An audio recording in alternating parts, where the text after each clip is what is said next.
Hello, everybody. It's Friday night, and I hope you're ready for another Ghost Stories with Spooky Ms. T.I. And tonight, I have my friend Bruce here. Bruce and his lovely wife Becca drove up for the evening, and Bruce has some wonderful stories. He's been, one of the things that we do before going live here is talk about what we're gonna talk about. And so Bruce has many things that have happened to him. He's been right on the edge between realities multiple times in his life, from the time he was very young all the way through now, and continues to this day. Continues, yeah. The big adventure last year with having a heart attack while in chest waders in the Grand River during a major flood, and then going under the ice. Oh, you have to start with that. Really? Start with that, because this is, okay, so this will give you a little explanation of who Bruce is. Bruce is a really good friend. He's a amazing musician. He is a sharer of music to young folks. He is one of those who is passing on traditional music and to many, many people. He is a font of folklore information, but he is also someone who pays attention and who notices things that I think many of us go through life and don't notice. So tell about that. That was a remarkable. Yeah. And the whole thing, like you said, about noticing things and paying attention, and that is so key to living the full human experience. Because we are basically spirits incorporating into this meat skin, this battery. We're full of salt water. We're little batteries with a spirit in there. So it's our job to pay attention and see all those interesting things that are going on around us. What happened to me a year ago, January, I live in a Class A flood zone on the Grand River, and with high water sometimes. I live in an elevated home, my wife Becca and I. And one of the things, many things that I do with the Grand River is I keep the flood gauge for NOAA and the National Weather Service. And it's in my backyard, right there on the river. And so when we're in a high water event, the river's coming up and it's marking on different levels. And then what I do as that river's rising is I keep an eye on that, and then it'll be like 10.3 feet or something. And then I'll get on my computer and I'll type that into the NOAA database. And it lets them know how high this river is going. And then they can project where the crest is going to be, and then I also advise on when to pull the trigger on the flood warnings for Grand Rapids and downstream. So we're in a high water event here, and it's in January, and it had been over the road so much that I had to be careful with boating in and out down our street so my prop wouldn't hit the mailboxes. It was that deep. And then she started receding. And then it got real cold and froze. So the river now is pretty much out of our yard, but most of our yard, but she's still about 6 feet deep at where the river usually meets our break wall. And the flood gauge now has ice on it. And I have to go, and the river had iced over. In our yard, there's about 2 inches of ice there. So I had to get to the flood gauge to knock the ice off the flood gauge so I can get an accurate reading to put in the database. So I took a steel shovel and then busted this ice, a path just wide enough for me to get through to the flood gauge to get the ice off of it. And as I'm moving along here, I'm starting to get pain in my shoulders. It feels like there's spikes in both of my shoulders. And I'm losing my breath. And it's funny because in the telling of this, that energy is feeling on me. You feel it again. I can feel it. You can too. feel me losing my breath. Yeah. That's happening. And that's part of the whole paying attention that we were just talking about. Right. Pay attention so intensely, you can repeat that. That's right. And so I'm cutting my way through, and I get about I get about 3 feet away from the ice gauge, and it's long enough so I can hit it with my shovel and knock the ice off of that spot. But now I am in serious distress. I'm like lost my breath. I have this intense pain in my shoulder. I don't know what's going on. And I bring my shovel back, and I figure I've got one good swing left in me to get that ice off there. And then I'm going to go back to the house and I'm going to lay down and take a nap. That was my plan. The best laid plans of mice and men. Right. You know? You had a nap, but not at home. I did have a nap, yeah.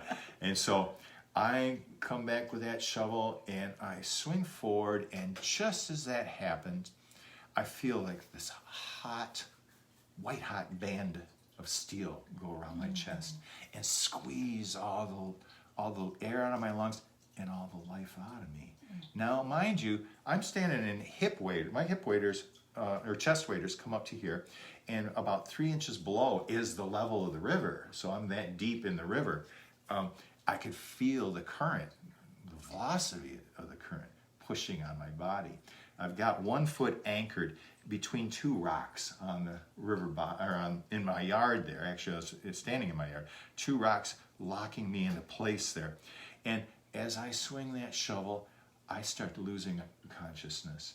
And then I feel my feet coming up off the bottom of the yard, and my body starting to swing underneath that ice that I just cut through there. And I should preface this with twice in my life, once when I was 22 and once when I was 24, I was pronounced deceased by medical personnel at the scene of very large accidents. And I didn't see Jesus, and I didn't see the light at the end of the tunnel, but I did see myself being, trying to be revived about 40 feet below. And I was surrounded by these entities that were just comforting me and telling me everything was going to be okay. So I am entering into this place where I am about ready to die, but my thought was of those 2 times that I entered in that through the veil and saw what was on the other side. And it was a place filled with peace, joy, no concern about your house payment or truck payment or the gig that you might have missed or whatever. There's none of that involved. It was just total peace and love. And so as I am feeling myself sliding under the ice, my last thought was, will I die of hypothermia or of drowning? And that was it. There wasn't any fear of that because I knew exactly where I'd be going. And then the lights went out. And as that happened, I was like anticipating being at that place where I was those other 2 times. But that didn't happen. What happened was I entered in a place of just total black, nothing whatsoever. And it could have been a second or it could have been 10 minutes. So time is such a linear constraint. Say that. Time is such a linear constraint, because it truly is a linear constraint. All of a sudden, I feel this excruciating pain in my left knee, and it starts bringing me back into consciousness. I'm thinking, what on earth is going on? I open my eyes, and I'm standing, bent over, in knee-deep water, where I was before. Something moved you, or you moved you. Something. Moved you. Well, something was.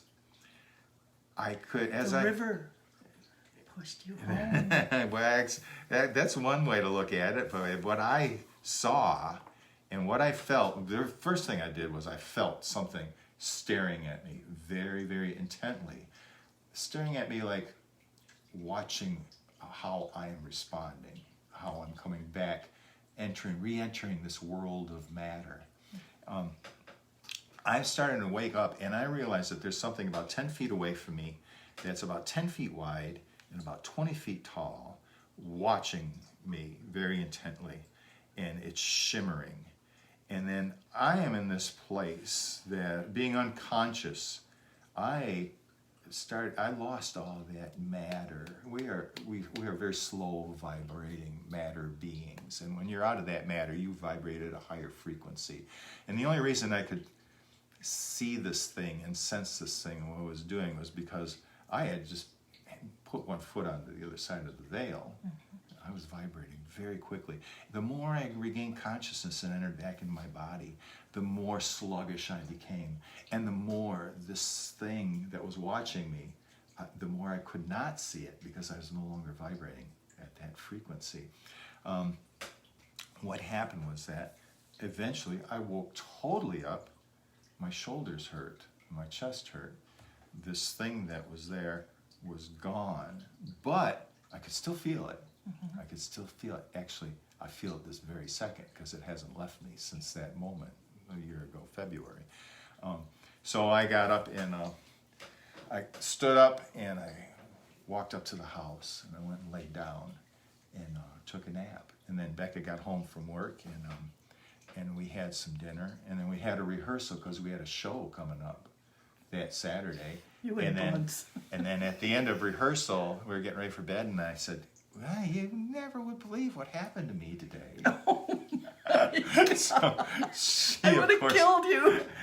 What? You didn't go to the doctor? So she made me promise that I would call my doctor first thing in the morning, which I did, and they told me to call an ambulance and get to the emergency room. So I drove to the emergency room, and then they had, a long story short, they put me on a stress test. And they asked if I could get up to 140 beats per minute with my heart on the treadmill. I said, sure. So I did that, and I got up to 150 beats. And then all of a sudden that band came on me, and I says, I think I'm having this heart attack again. And then they looked at me and said, drop onto the stretcher immediately, which was right next to me, and I did. And then had a massive heart attack and died. And then they brought me back, and then they found out that there were 3 major arteries over 95% blocked. And then so I had a triple bypass, and I feel fantastic now. And not only that, but I paid attention to how that felt when that entity was watching. That thing that pulled me physically from sliding under the ice and dropped me in knee-deep water. How does that happen? I have no idea how that happened, but there it was, and the feeling of it scrutinizing my progress back to consciousness. I paid real close attention to that, so I know that feeling of it being there. Like I said, it's there every day, watching how. Now the cool thing about this is that it brought me to a place of where I want to be the best version of myself that I could possibly be. Because I figured, something of that immense power that took some time with me, like I must have something further to do, which was the message that it put in my head. It's not your time yet. You have much more to do yet. And got more to figure out. Too. And the other 2 times when I was 22 and 44, when I was pronounced deceased by medical personnel, those entities, spirits, whatever you want to call them, I don't know. They weren't guides. I call them allies. Allies, that's a good word. I like that. Yeah. Allies, because there's a big difference between spirit guides. And I've had 2 spirit guides that have been with me my entire life. One very short one, rather rotund and comical, and another one that's about 10 feet tall and very serious. And they have been giving me direction in my quiet moments my entire life up until last February when this thing lifted me out of the river. And those 2 guides are gone. They're probably not gone. Well, I don't feel them anymore. They're not on the job right now. Yeah. Oh, yeah. I've had this thing where I was told, no, it's not your time. You have things to do yet. And so I paid attention to that. And then with the knowledge of that I have things to do yet, also comes the, hey, you try to be the best Bruce Ling that you could be. That's right. And I guess that's all that matters, huh? That is all that matters. Yeah. I'm so glad you're here. Oh my gosh. I'm so glad life you're is here. so cool. Life is so cool. And there's so many interesting things that happen. So many interesting things that happen. And one of the things I'll share briefly. There's a movie called One Giant Leap, and 2 guys go around the world with a video camera and recording equipment, and they'll record a tabla player in India, and then they'll take his rhythm and they'll go over to Marrakesh and get an oud player to record something on top of that, and there'll be a theme though. It'll be like life, death, whatever. Right. And there's a bunch of vignettes. I think there's like maybe 16 of these little films about all these different subjects that make up the human condition. And the very last one is called Happy. And it's about music, about dance, about joy, about family and things like that. Eating together, things that make us happy. And then they're doing like this whole blow-by of the entire, all those vignettes. And the very last one is this old Indian man who was talking about philosophy and things like that to these two young guys in a previous vignette. And he's leaning over this desk, this ancient face, wizened with wisdom. And he says, I believe I have told you everything you need to know. And so I think about things like that, you know. I believe I've told you everything. I believe I have given you the answer. That's what he says. I believe I have given you the answer. And then so I think about that, and I think about answers, because every answer I get leads to another question. Right. If you're paying attention. Attention. Yeah, that's right. That's right. Wow. So that's what happened to me last February. And it's just been a series since birth of these interesting little things, you know. Or I wind up in first responder situations, and I'm the guy that shows up with the upside down van and the mom and the 9-year-old kid hanging upside down with the baby in the car seat upside down, and I'm the first guy there, and I take care of things. I just seem to know what to do. It's not of me. It's not of me. It's something. There's a higher consciousness. Just gets you to where you need to be. Yeah, each time. Yeah. Well, you've had guides up until last February. Yeah. And now you have an ally that seems to be protecting you. Yeah. So maybe there's a shift. Oh, definitely. Definitely. You know, the whole thing is that I feel universal. I feel large, very large now. And I think part of it is due to the fact that this thing that lifted me out of the river is not a minor deity. It's Right. something very powerful, you know, like an archangel, something. You know what does? It scares the living daylights out of me. Is cherubim, the angelic beings that are flaming wings and millions of eyes that some of the old prophets saw. They're so terrible and so powerful and so objective in their goodness, you know. And what's the word? Goodness or wrongness? What is Right, that? whatever. What is that? What is goodness? But there's I should say, in the objective balance There it is. of not only you know, we as humans always try to equate things to the human condition. That's not the case, though. The case is a universal, greater good condition. That we are part of. That it's not about us. No. It's around us and within us, and we are part of it. Yeah. Road goes on forever, and the party never ends. Who said that? Robert Earl Keen or somebody? I don't know, but that's a good line. Yeah. Well, I was going to tell you a story about a ghost that I was very familiar with, and its replacement, which brings in. Actually, this whole thing didn't involve just me. It involved law enforcement. It involved the Kent County Canine Unit.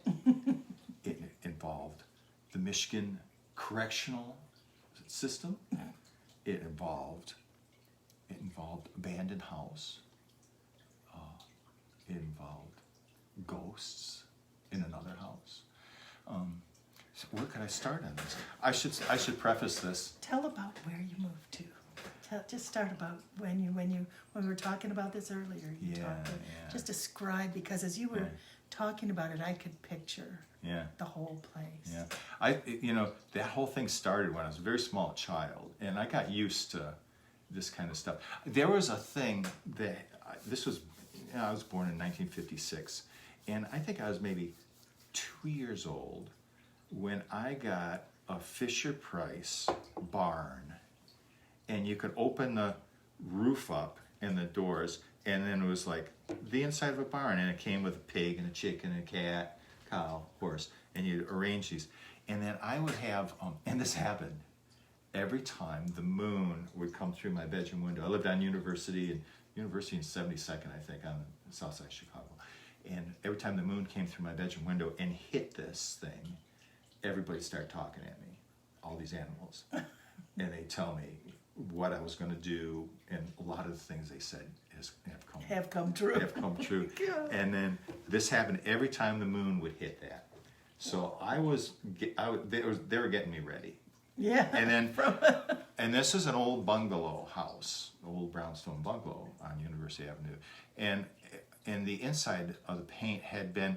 It's kind of like when they used to take that old whitewash, real thick, and there would be like textured. It wasn't just painted walls. Right. There would be texture on it. And then when the moon came through the other window, it would hit the texture, and there would shadows go through there. And then these shadows would take on faces. And I have the same thing with that. Now this would be in the middle of the night, and then somebody'd start whispering, and I'd wake up, and there'd be these faces in the textured paints, And we're whispering. talking to each other. Sometimes talking to me. So I was ready for whatever's going to happen, and then we moved. We moved during the race riots in 1968. We moved to Michigan, and we lived on the south end of Big Crooked Lake for a year and a half, and then we moved to Lowell. We lived in a place on the east side of town. It was the very last street, James Street, and the street was almost vertical. It went up straight up, and on either side of the street were old ditches made out of cobblestone for all the water to run down, and it was covered with old maple trees, just gorgeous, and it's still there to this day. You go up that James Street, and then you'd get to on the left-hand side. There is a giant Italian-style mansion built out of brick and painted pink, and it's still pink. Giant pink house. And our landlord lived there, and then the next home was our old house. A side note: the landlord was an elderly man, him and his wife, and his wife's mother, great grandma Phoebe, lived there as well, and she was like 103 years old. Wow. And she chain smoked Salem cigarettes, and she had a little dog, a little feist dog named Sandy, who would sit at her feet. She sat in the window on a rocking chair with a quilt on her, chain smoking cigarettes and drinking coffee. Well, she wanted to tell stories, so I'd go and I'd sit there with the sole purpose of stealing cigarettes, I'm sorry to say. But she'd tell stories about coming from Pennsylvania in a wagon, and when there was a giant Native American village where the Flat River met the Grand River.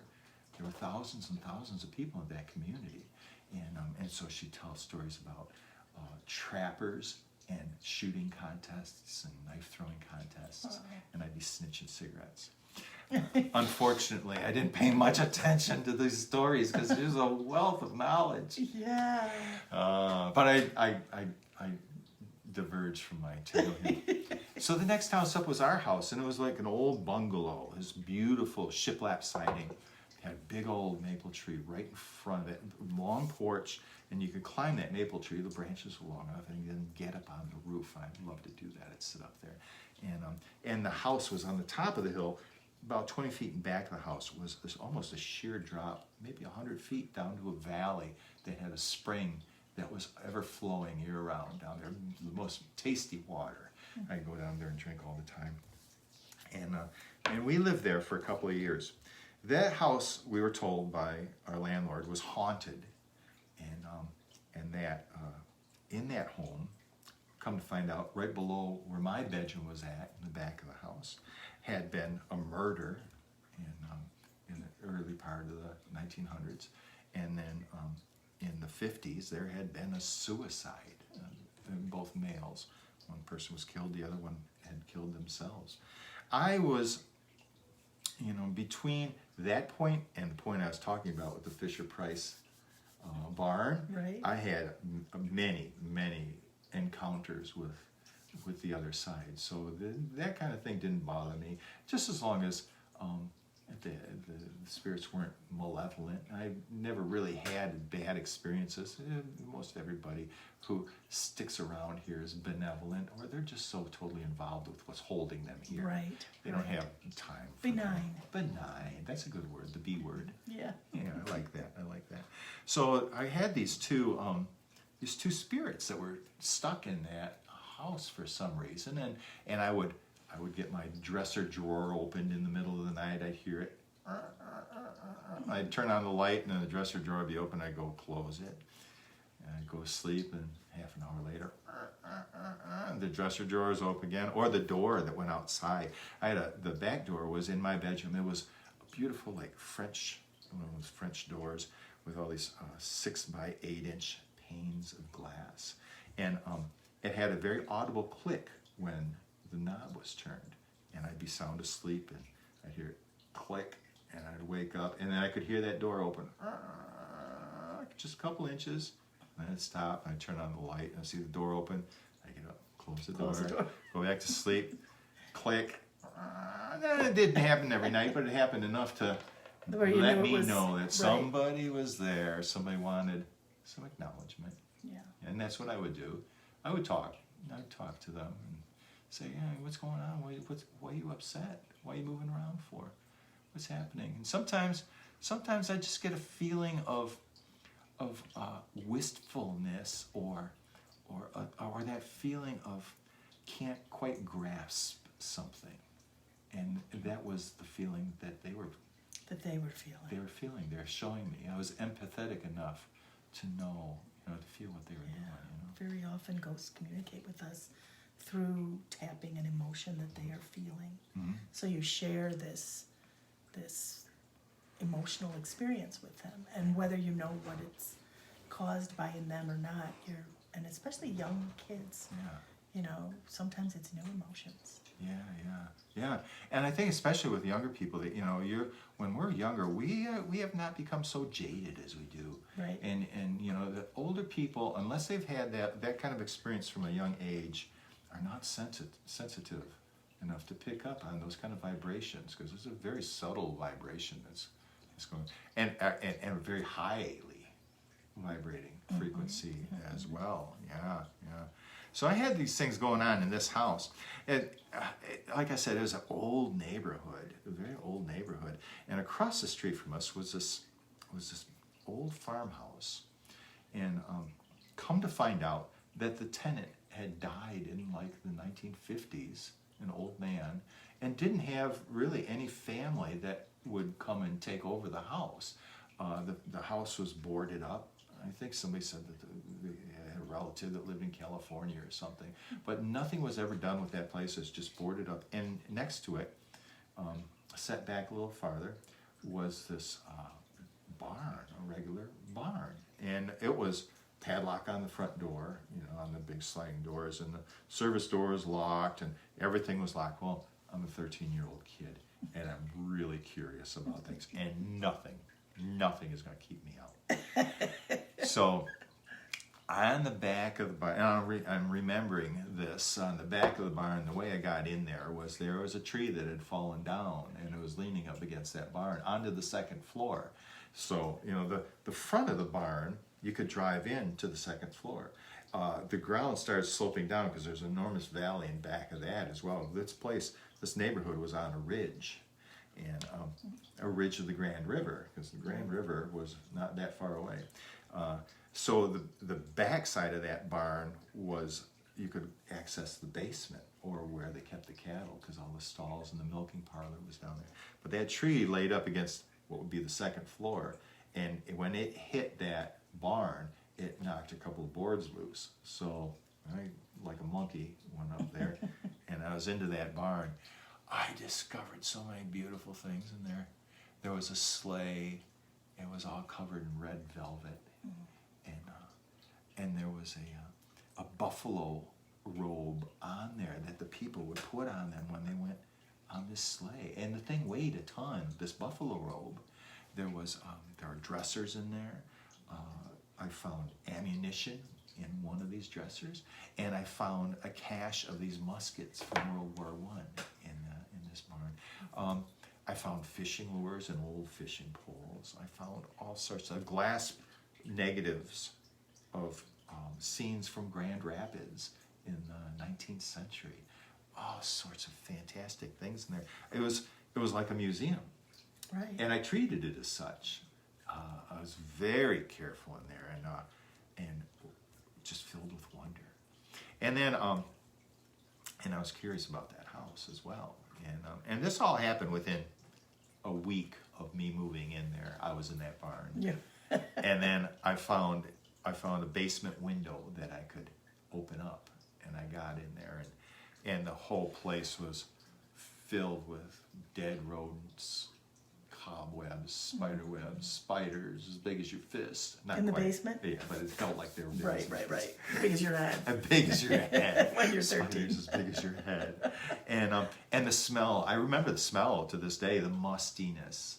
The mustiness, and then also the smell of dead squirrels and rodents and things Right. like that. You know, kind of like a pestilence, as it were.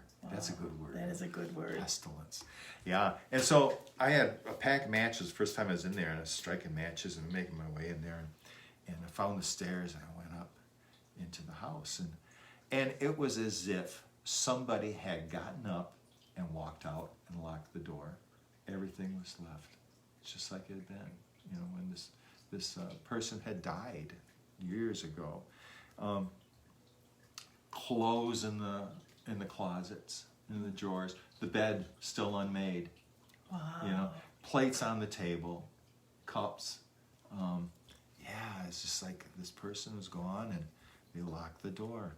And, you know, the funny thing about it was, I could feel something in this place, and walking out of the living room down and heading down the hall, just in my periphery, I caught the sight of an old man, all in gray. Like his clothes were gray, his skin was grayish, his hair was gray, sitting in this easy chair, and it had some newspapers there. Oh, and there was all these newspapers and magazines and whatnot, and they're all from the 1950s. Yeah, Right. it was a time capsule. Yeah. A time Wow. capsule, and so I felt this. I felt this fella, and then I just like in my periphery, and that's oftentimes we just catch things Right. in our periphery because I think because we move so slowly, we vibrate so slowly, these things happen so fast. You know, that's the spot we catch them at. You Yeah. know. I think there's even a term for that, for the corner of the eye, where I see many things out of the corner of my eye, and I've learned not to turn to look. I've learned to look. Yeah. Yeah. I think maybe it's because if it's something in front of us, we are expecting specific things. Right. And if something's happening over here, I mean, maybe it's reality that's happening over here, and it's the illusion that's happening here. Well, I think evolutionarily, you know, we evolved to pay attention to what's happening here so that we would survive. Yeah. And so the things that you see on the side are not, you know, you're, like you say, you expect to see what's in front of you in the physical world, in the corporeal world. Yeah. But things are happening around us all the time that are Right. not of matter. Right. And so from that side, our brains are still tuned in to pay attention to something here. And that's why we see that, I think. I may be wrong, but I doubt it. I doubt it. Ask me if it's true. Is it true? It's true. Yeah, it's for asking. I got that from her. It's true, you could even ask me. Yeah, I like that. I love that so much. Yeah, part of the lake effect shtick. Yeah. So, you know, so I got this house that's obviously has somebody still there. And I think, and this individual was so benign, you know, he wasn't doing anything but enjoying his house. And oftentimes, you know, spirits, I've discovered, those that stick around and don't go with those that come for them after they passed away have some fantastic desire to be where they are at. This, or you know, you get the other side. Some of the more malevolent ones are so obsessed with money or sex or things like that, and they can never get enough, and so they're still here trying to get more of that. But this individual wasn't like that. He is enjoying being in his home, you know. Yeah, and then so I see this, and then I know that this place is inhabited. Now we had I and a couple of neighborhood boys had this habit. We had what would you call it? A sport? No. You played a game. It was a game. I guess it'd be a game. Yeah. So what we would do is we would check the trash in the bathroom for this. This is before pantyhose. And we checked the trash in the bathroom for mom's stockings that had a run in them. They'd throw them away and they get some new ones. And then, and if they didn't, if we couldn't find any there, then we just swipe it there. Or swipe one, because all we needed was one. And Mom's like, what happened to that? You take a rock, you know, an egg-sized rock, and you put it in the end of that stocking, and you swing it around, and you throw it up in the air. Now, this happens at dusk, when all the bats come out. And there were a lot of bats up there living in that barn, and that empty house, and in our house, and in all these old trees. There was a hefty population of these small brown bats. And you'd swing a nylon up into a whole flock of those bats, and you're sure to snag one. Wow. And down the stocking would come with a bat.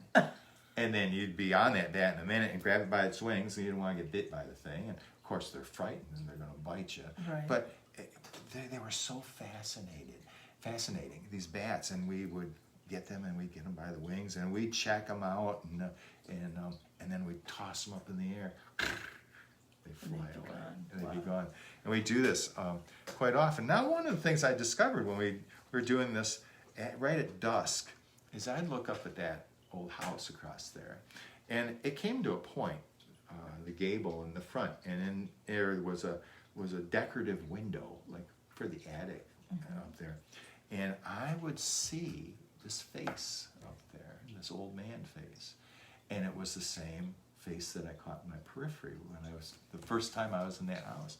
And I took comfort in that. It's like, and he's just up there, and he had kind of like a smile on his face. He's watching us catch bats, and I took comfort in that, knowing that he was there watching, and everything was going to be okay as long as he was up there watching, you know. And this went on most of the summer, and getting on towards the end of summer, we were out one time, me and my friends, doing this bat thing at dusk, and I look up in the window, and I see a face, but it's not my old friend's face.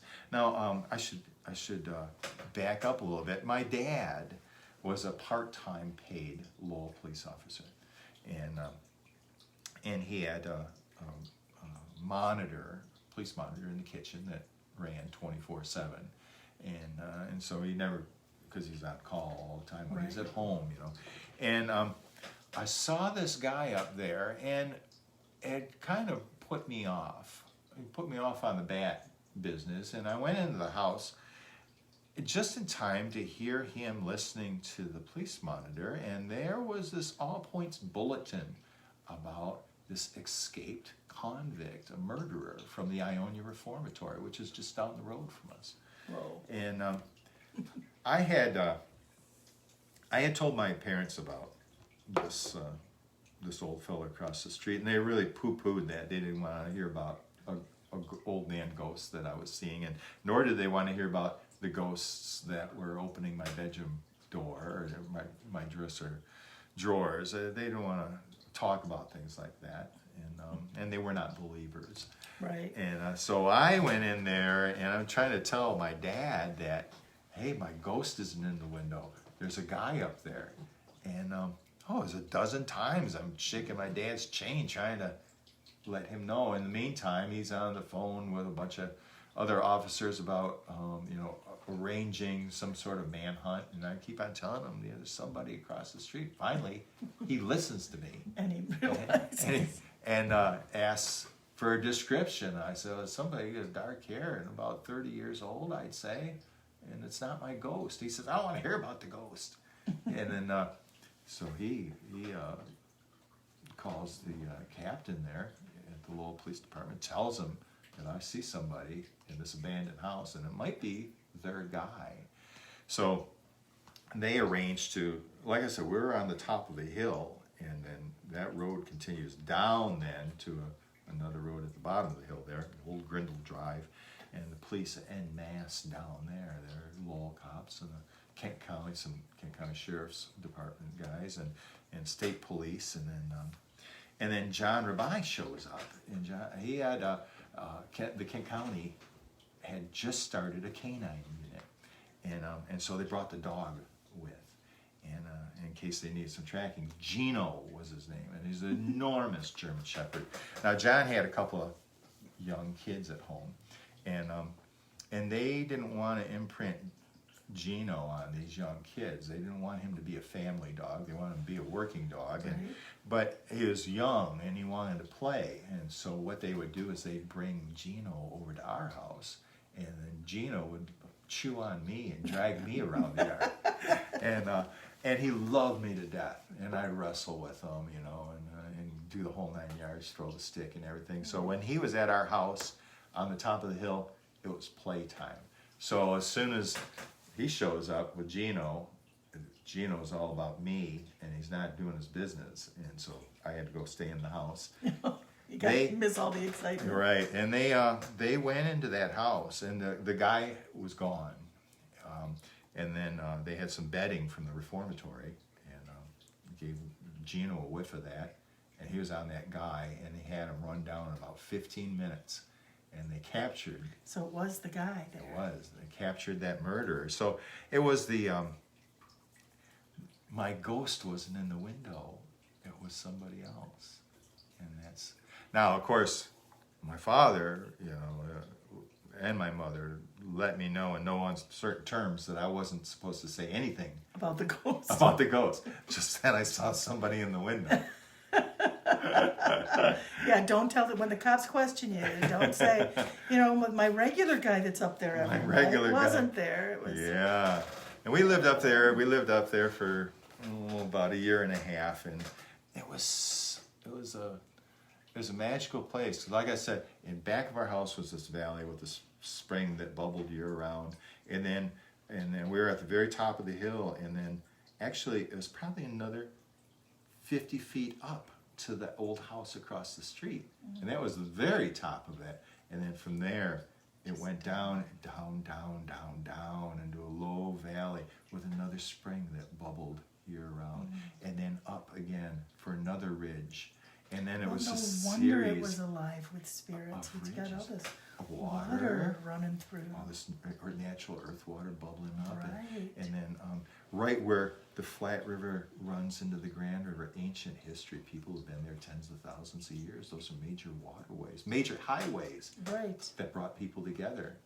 And so there's a lot of really great spirit energy in there. Wow.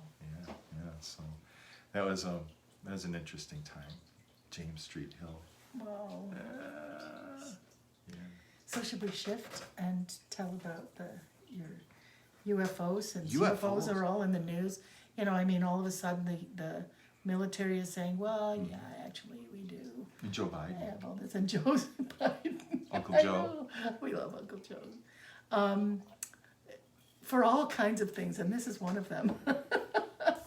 But you had an experience as a... Yeah, UFOs. I did. Yeah, actually... a couple of times, right? A number of times. I just remembered, I lived in California for a while. I went out to California to be the next Neil Young in 1975. I went out there with a guitar and $70 in my name. And I had a year and a half excellent adventure. But I saw, we're talking about this, and right now I recall remembering seeing UFOs across the Pacific out by Santa Catalina Island, just zipping very quickly, blue lights. And but I never spent much time thinking about that. I think I was spending too much time having fun. Yeah. 18 years old in Southern California. Right. Oh, Your guitar. With my guitar. And your blonde hair. My blonde hair, playing on street corners. Yeah, dude. Trying to get into the business, having no clue about the music business. Right. And so not going anywhere with it, but just living an adventure. I think everybody should do that at some point when they're young. But yeah, the UFOs though too. The very profound UFO experience. The two of them that I had was there's a place on the Flat River. The Flat River, known as Quabaquashi in the Native American language, laughing water, because she's very noisy and sings all the time. I love that river. And there's an ancient place called Fallisburg Park, and then ancient is a relative term. Right. Yeah. Right. We made a friend from England, southern England, and Chris, and we met him at a music festival, and actually he came to visit with us a couple of times at our home. And one time he said, show me something really old and cool. So we brought him to Parnell and showed him St. Pat's Cathedral that was built 150. yeah, it was built in like the 1830s or something. It's got beautiful stained glass, and he's looking at that, and we're thinking, wow, this is so impressive. And he says, oh, that's pretty cool. He says, I have a stone church at the end of my street that was built in 900. Right. Yeah. I live in a house that's 500 years old. Yeah. Well, Fallisburg Park was settled by John Fallis, and actually it's Michigan's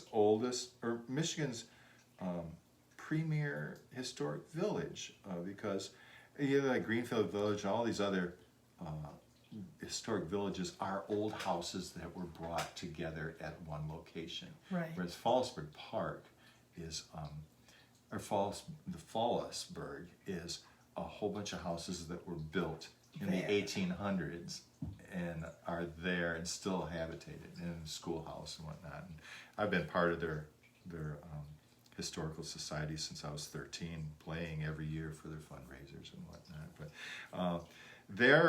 the Flat River runs right through the Fallisburg, and then right downriver from there is a dam and a large impoundment, and that dam used to generate electricity, and then they took the turbines out. This is probably like one of those CCW day projects, you know.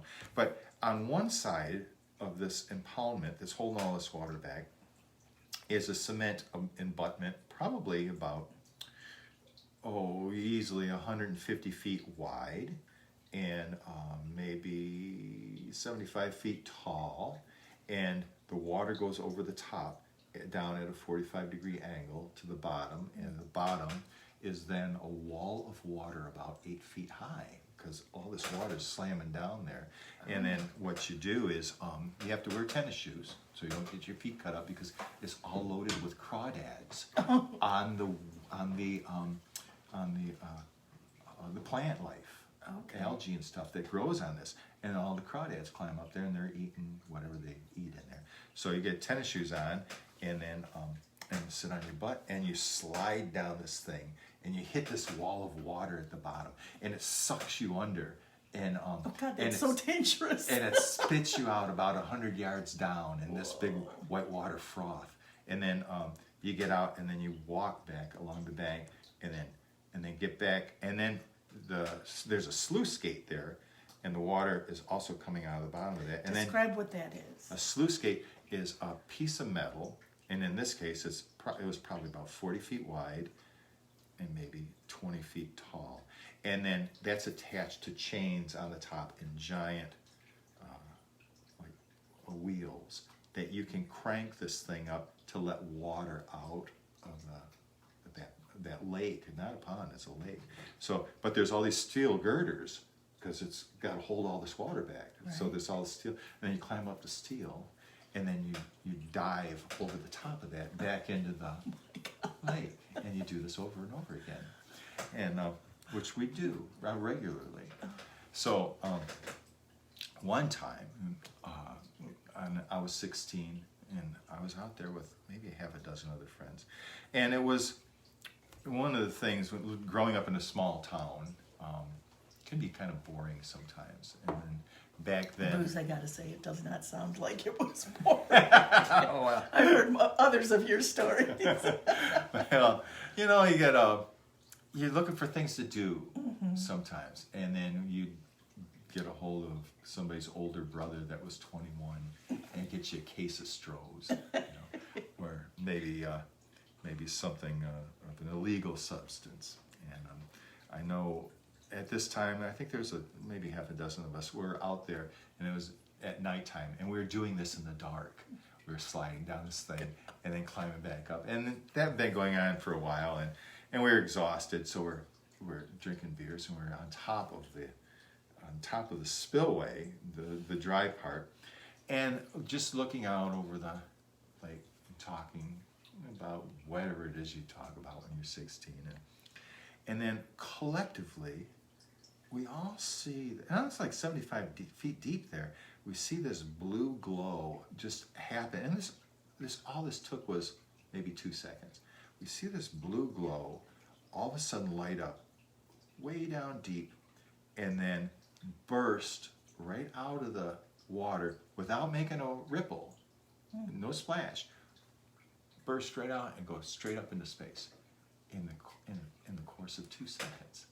And I thought I was hallucinating, because that's what I was doing at that moment. Right. And right. but checking in with everybody else, it was collective. We all saw the same thing. And mind you, at this point in time, this is in the early 70s, there had been a number of UFO sightings all over the world, Right. a lot in the United States and in West Michigan as well, these UFO sightings. And so we kind of agreed that it had to have been some sort of unidentified flying object. So how big was this blue ball? It was probably like, it wasn't so much of a ball, of a more like maybe a disc, but about 20 feet wide all the way So around. that's substantial. That's not something this big. No, that was big. It's huge It was thing. it was a big thing. And when it lifted, did it maintain its size? It came up and went right through the surface of the water, like I said, without a ripple. It's just like the skin of the water was unaffected by it. Wow. Totally. I have no idea what kind of technology was involved in that. Well, it clearly wasn't matter. No, but it was matter. But it was not matter. Energy of some kind. Energy of some sort, and it had to have been driven by somebody. There had to have been something in it, making it, steering it at least. And then right up into space so far, and it was a clear sky, which we just watched it disappear. The whole thing took maybe 2 seconds. And then we kind of like sorted this out amongst ourselves. What did we see? And then we decided we didn't see anything. And then we decided we all saw something, but we didn't know what it was. And that went on for a while. Well, as I said, my dad was a paid part-time police officer there in Lowell, and I had I was being groomed by a number of state police officers to enter the state police cadet camp, and they wanted me to be a cop. And I was at this time we had moved from James Street Hill, and now we were living in Lowell proper, and my father was still on the police force there, and police monitor was still going 24/7, and there was a bottomless pot of coffee always there, and so it was kind of like a place where local, county, and state troopers would stop by on their coffee break. They'd be making their rounds, and then they'd be I forgot the call number, 1020 or whatever it was, Right. over at Ling's, Go. and they'd be over there for coffee, And so one of the things my dad would do, and I don't know if he ever cleared this with anybody, I never even asked him, but oftentimes on Friday or Saturday night, he'd say, "Hey, want to go for a ride?" And he'd be full uniform, big old pistol on his side, the whole 9 yards, and he's going out to patrol, and I would go and ride with him in the cruiser, And we had this thing. He made it clear the first time we went out that if he got a call and he had to go on a domestic dispute or shooting or anything, any type of call, that I was immediately out of the car and I'd find my way home, and he'd go take care of whatever business he had. So, and that happened a number of times where I'd be left out in the middle of nowhere, and walk and make my thumb up in the air, but so we went for a ride.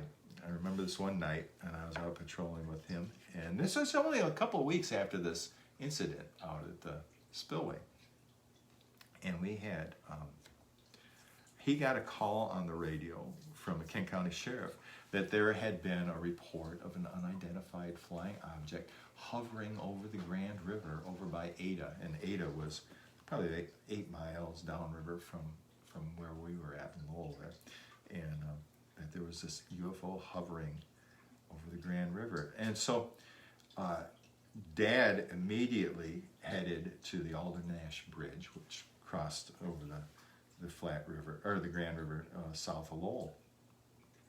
And while we're getting there, we're listening to the chatter on the police radio there, and then there had been some other sheriffs calling in about having seen that downriver, down by Granville, which is 30 miles away.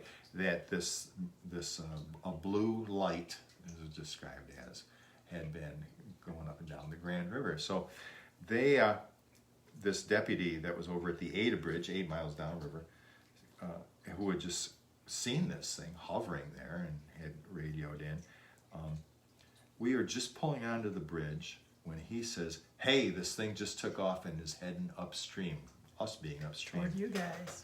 It was a matter of maybe 15 seconds in 8 miles away that all of a sudden we're looking downstream, everything starts lightening up in a blue glow, and this disc zips right underneath us. And like a whisper that was not a whisper, like an immense sound that you couldn't hear, like this vibration of power that was something we've never experienced. I've never experienced before. And in a flash, we saw the glow. We saw the bright spot of the disc, like about 20 feet wide, right under the bridge, right underneath us. We turned, and in the time it took us to turn, it had already gone around the next bend, and the blue glow dissipated. We hear on the radio a second later, Ionia County Sheriff, "Hey, just crossed Saranac. It was about 12 miles upriver. This thing is like zip." So one of the things that made me, I've been reading a lot about UFOs, and they were in the news and whatnot, and that made me immediately think that these UFOs have always been around here watching, and they hang out underwater. Right. If you could travel through space, what's water? It's nothing, to you, So, yeah, that was. Or maybe they're not even from space. Maybe they're interdimensional. Yeah. And maybe they come in and go out, and maybe they're a different time. I mean, Ezra was over here talking about this crazy particle theory with time, and it's just Time-space continuum. Yeah, it's like, what? This is crazy. And then you get into string theory, and you get all these different things that are going on. It's all happening at once, and it's all random, and it isn't random. It's stacked levels upon levels. The multiverse. Multiverse. Yeah, Multiverse. the And multiverse. and we get so wrapped up in our little things, our little dramas, our little worrying about We our house feel payment. and feel so self-important, or And we miss that then. We Totally miss it. So the thing is, we're doing this, you know, we're looking here. oh yeah, there you go. Well, amazing things are happening around us. All around us. Yeah, All the time. yeah. Paying attention. Paying attention. It's so key, and that's what the whole human experience is supposed to be, is the paying attention. You know, not divorcing ourselves from the natural world, because in the natural world will we find our true humanity. Exactly. You know, yeah, it's cool. Yeah. Wow. Yeah. Thank you so much for coming here and yeah. telling stories to folks. This has been, you know, he's got 1,000 more stories. Maybe sometime you can come back. Oh, I'd love to. And we could do this again. Yeah. I'm writing a book right now. Oh yeah. Yeah, actually, I attracted a very well-known author editor who is being my goad, and so hopefully we'll see that published in the next year. Good luck. Writing a book is formidable and sometimes essential. You know, you're an author. I am. You've done that before. I am. Miss T.I., thank you so much for having me here. Thank you, Bruce. I love you. I love you too. And thank you all for being here. This was really fun for me. I love, you know, I tell stories a lot, but boy, do I love to listen to stories. So I hope you've enjoyed this too. I hope you have a wonderful, safe holiday weekend. This is a holiday weekend. It's Memorial Day weekend. And as Bruce said, and as I always say, you know, you got to just pay attention. There's so much more than what we busy ourselves with. And when we take a moment and still ourselves and pay attention to what's just outside of what we see. Be well, be safe, be kind, and I'll see you next time. Good night.